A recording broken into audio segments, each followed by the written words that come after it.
The room did not erupt into noise, applause, or slogans. Instead, it froze into a rare, heavy silence, the kind of silence that falls when a confident question collapses under the weight of a sharper answer. As Javed Akhtar, India's most vocal atheist, public intellectual, faced Mufti Shumail Nadwi, an Islamic scholar who did not arrive with emotional appeals or religious preaching, but with philosophy, logic, and intellectual discipline, turning what many expected to be a dramatic clash into something far more unsettling for skeptics, a methodological dismantling of modern atheistic talking points. Held at the Constitution Club in New Delhi and moderated by journalist Saurabh Dwivedi under strict rules banning slogans, personal attacks, and theatrics. The debate was framed as an academic exchange, yet within minutes it became clear that this was not simply about belief in God, but about whether disbelief itself was logically consistent, beginning with Mufti Shamail's foundational clarification that neither science nor scripture can serve as a shared standard in this discussion. Science, because it is limited to the physical universe and cannot measure or test the non physical. And scripture, because revelation cannot convince those who reject revelation as a source of knowledge.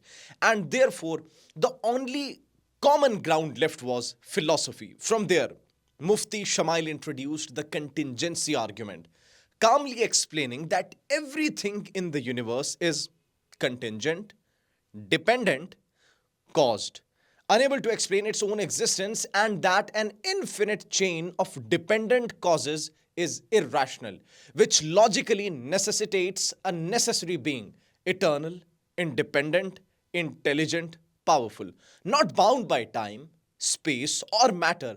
A being science may describe indirectly through laws, but can never replace because science explains how the universe operates, not why it exists at all.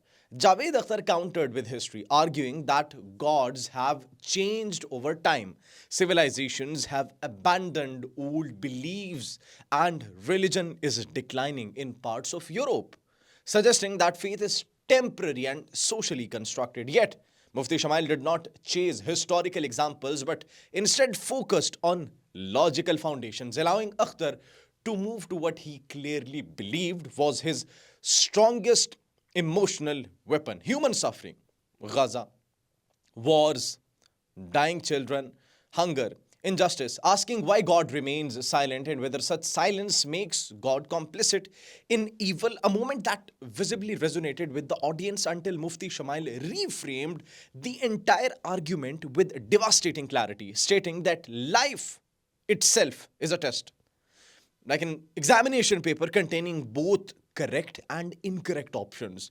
And just as the presence of wrong MCQs does not make the examiner unjust, choosing the wrong answer does not make the paper setter guilty, placing responsibility squarely on the candidate. He reinforced this with a second analogy that landed even harder: a knife. Ladies and gentlemen, a knife can be used to cut fruit or to kill a human being, but the knife maker is not blamed for murder. The blame lies with the one who misuses it, explaining that God creating capacity, choice, and power does not make him morally responsible for how humans misuse free will, and that evil is not proof against God but evidence of moral accountability. When Akhtar attempted to deflect by questioning why dinosaurs are not mentioned in the Quran, Mufti Shamail dismantled the argument instantly by pointing out that dinosaurs are also not mentioned in mathematics textbooks because relevance matters. Every book has a purpose, and the Quran, the revelations, it is not a science encyclopedia but a guide for ethics, for morality, and how to live. Just as no rational person criticizes a physics book for failing to teach poetry, Akhtar then posed another classic question, Javed Akhtar, asking what God was doing before the universe was created, before the universe existed, to which Mufti Shamail did not respond emotionally but corrected the premise itself, explaining that time began with the creation of the universe and therefore asking, before creation, is logically meaningless.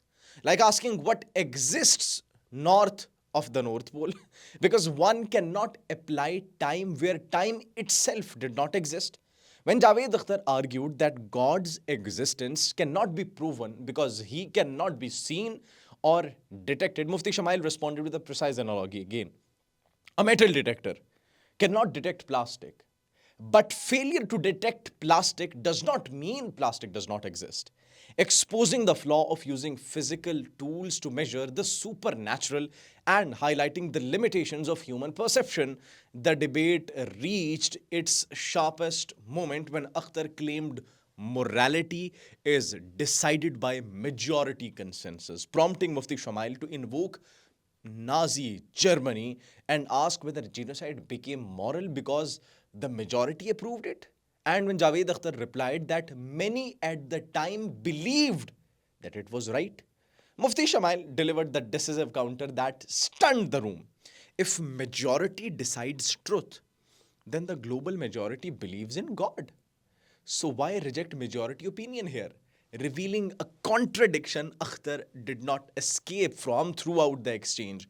Mufti Shamail consistently shifted the debate away from moral, from emotional rhetoric, you can say, toward logical consistency, forcing each claim to confront its own implications. And by the time audience questions began, it was evident that this was not a victory declared through applause, but through intellectual endurance, where one side continued to explain while the other side increasingly defended assumptions, making the debate viral not because God was proven in a slogan friendly sense, but because atheistic shortcuts were exposed. And what remained was a powerful reminder that belief in God does not require abandoning reason, and that dismissing God does not automatically make an argument rational.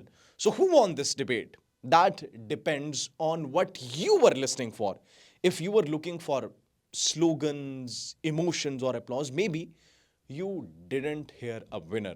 But if you were listening for logic, if you were listening for consistency and answers that did not collapse under questioning, then the night spoke for itself. One side kept asking questions, the other side kept exposing the flaws inside those questions. And in debates like this, that difference really matters. What do you think about it? Comments. I'll be reading all of your comments. Till then, take care. Have a good one. Bye.